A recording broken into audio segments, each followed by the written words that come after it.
सबसे पहला क्वेश्चन है दोस्तों, किसी गैस की आंतरिक ऊर्जा तापक्रम का एक फलन है, यह कथन किसका है। मोस्ट इंपॉर्टेंट क्वेश्चन है दोस्तों, आपको बताना है कि किसी गैस की आंतरिक ऊर्जा तापक्रम का एक फलन है, यह किसके द्वारा कहा गया है।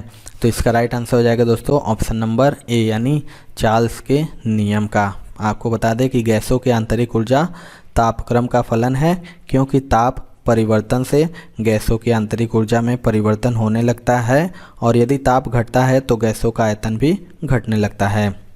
अगला क्वेश्चन देखते हैं दोस्तों, एक कृष्णिका उत्सर्जित करता है। आपको बताना है कि जो एक कृष्णिका होती है वो इनमें से किसको उत्सर्जित करता है। तो राइट आंसर हो जाएगा ऑप्शन नंबर ए यानी सभी तरंगदैर्ध्य का विकिरण। आपको बता दें किसी ऊष्मा स्रोत की उत्सर्जन क्षमता किसी ताप पर उसके प्रति एकांक तल से प्रति एकांक समय में उत्सर्जित विकिरण ऊर्जा से मापी जाती है और प्रायः यह पाया जाता है कि चमकदार व श्वेत तल से ऊष्मीय विकिरण का उत्सर्जन बहुत कम होता है।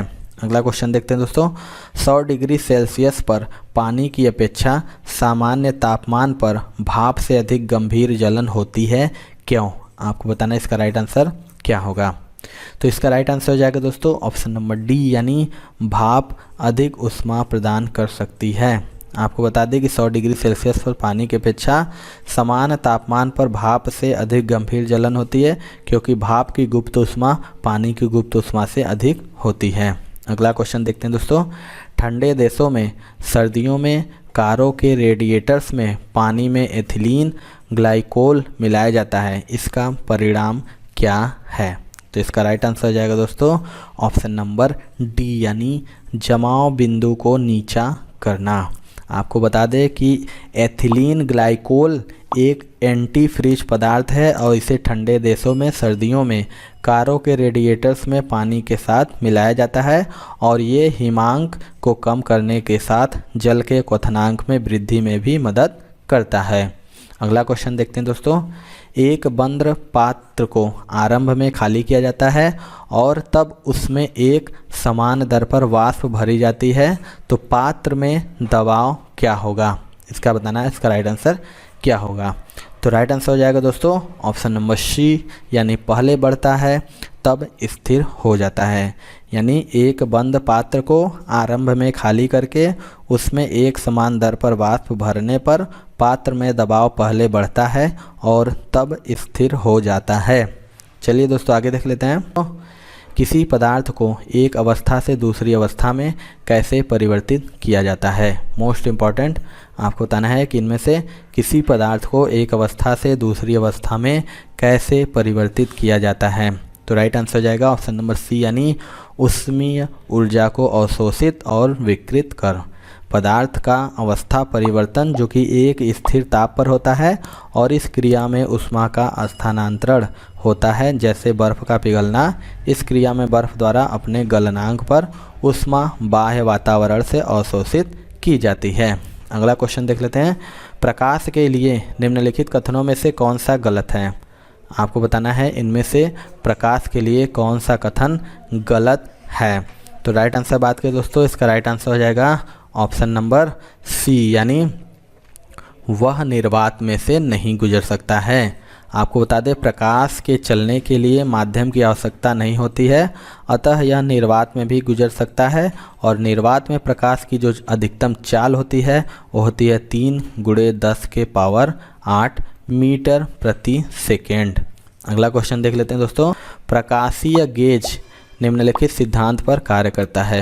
आपको बताएं जो प्रकाशीय गेज होता है वो किस सिद्धांत पर कार्य करता है। तो इसका राइट आंसर हो जाएगा दोस्तों ऑप्शन नंबर ए यानी परावर्तन पर यानी रिफ्लेक्शन पर।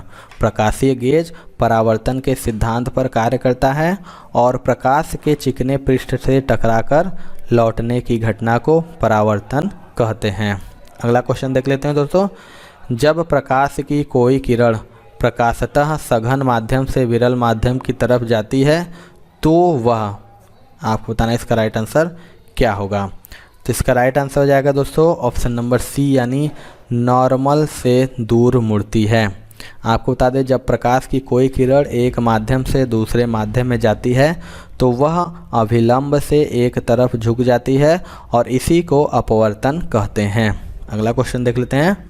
दोस्तों यदि आप SSC and railway examination preparation कर रहे हैं तो अनअकैडमी दोस्तों लेके आ गई है गवर्नमेंट एग्जाम स्कॉलरशिप टेस्ट 2.0। देखिए ये मार्च 26 2022 को होने वाला है, जिसमें आपको बहुत सारे अवार्ड भी मिलेंगे, स्कॉलरशिप और एकदम एग्जाम ओरिएंटेड टेस्ट मिलेगा। जैसे एग्जाम में क्वेश्चन पूछे जाते हैं उसी हिसाब के दोस्तों यहाँ पे आपको क्वेश्चन सेट किए गए हैं, आप एग्जामिनेशन को दे सकते हैं। इसकी टाइमिंग देखिए 26 तारीख को है।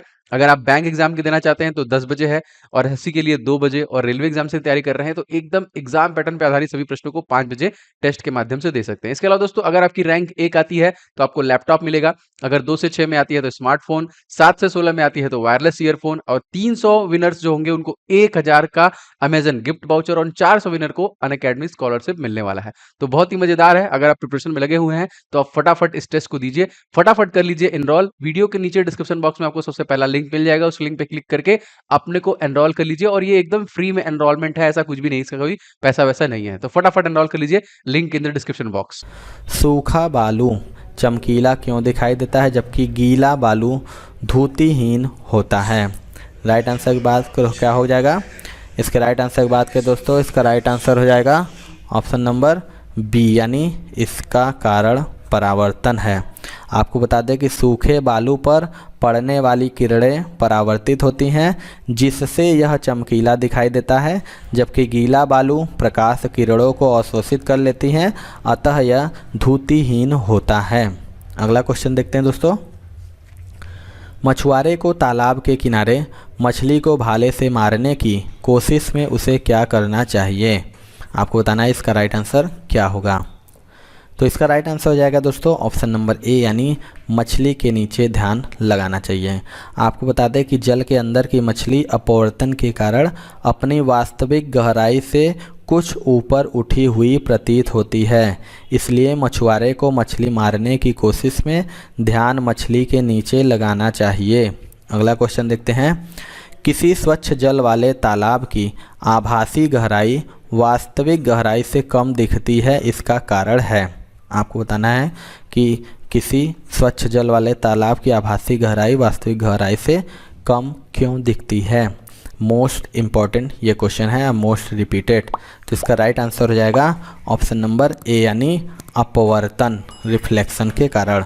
आपको बता दें कि किसी समांग माध्यम में प्रकाश किरणें एक सीध में संचारित होती हैं, लेकिन जब प्रकाश विभिन्न घनत्व वाले एक माध्यम से दूसरे माध्यम में प्रवेश करता है तो यह अपने एक रेखीय पथ से विचलित हो जाता है, और प्रकाश का इस प्रकार का माध्यम से दूसरे माध्यम में प्रवेश करते समय उसकी सीमा पर अपने रेखीय पथ से विचलित होना ही प्रकाश का अपवर्तन कहलाता है। अगला क्वेश्चन देख लेते हैं।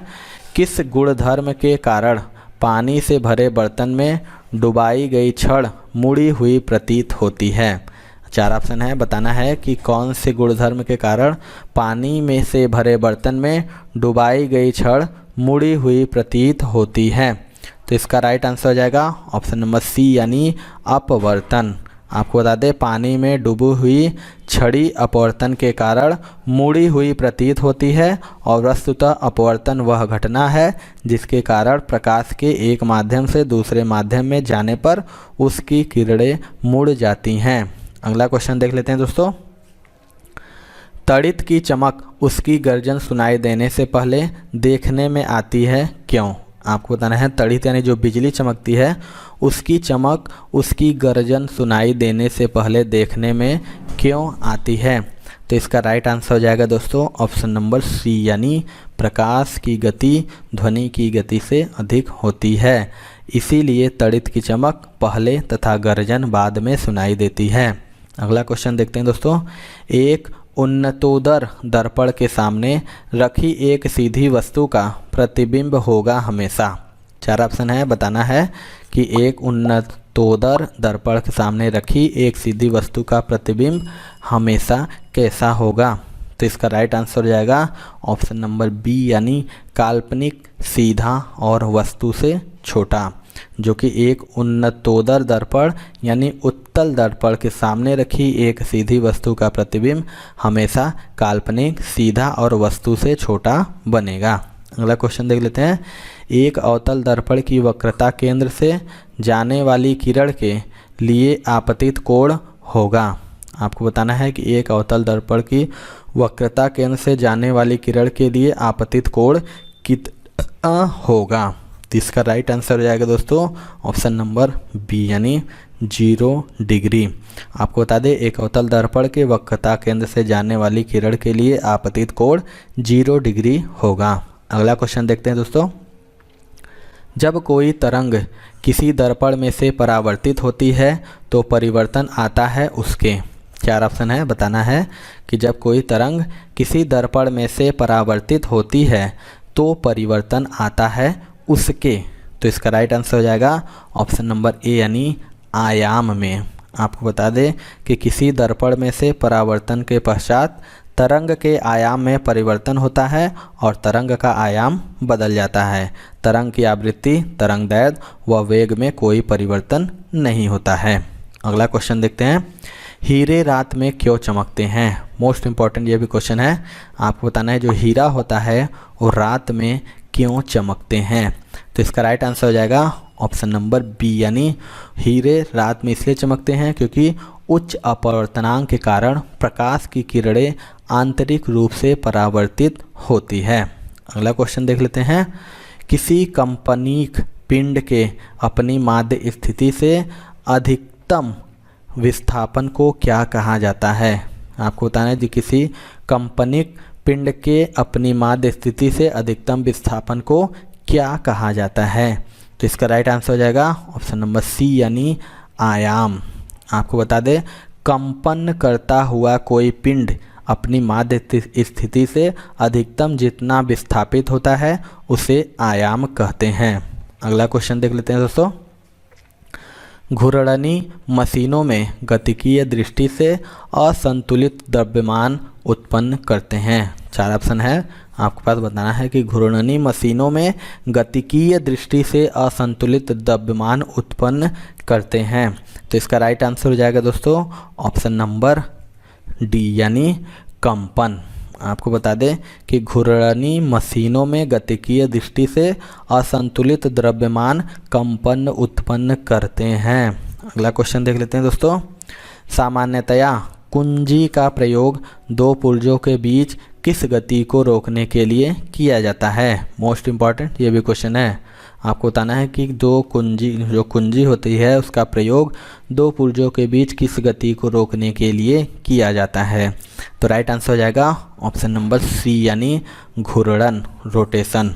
कुंजी का जो प्रयोग होता है वो 2 पुर्जों के बीच घूर्णन गति को रोकने के लिए किया जाता है, क्योंकि कुंजी का प्रयोग किसी मशीन को एक स्थान पर बंद करने के लिए किया जाता है जो कि घूर्णन गति को रोकने का कार्य करता है। चलिए दोस्तों अगला क्वेश्चन देखते हैं।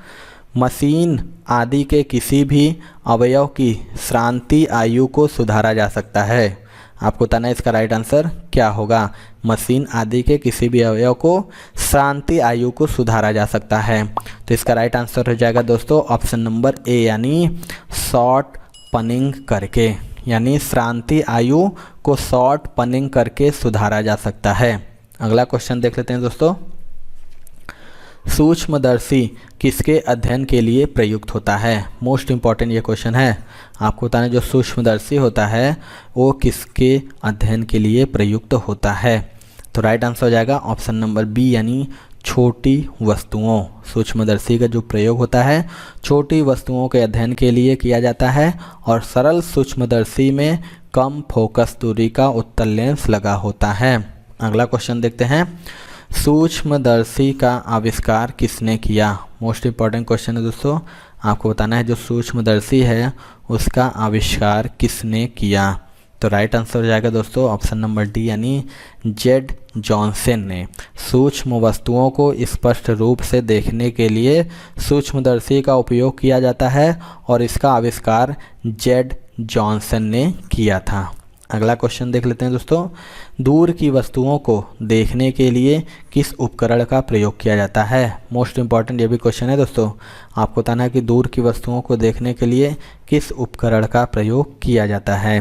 तो इसका राइट आंसर हो जाएगा ऑप्शन नंबर डी यानी बाइनोकुलर या दूरबीन।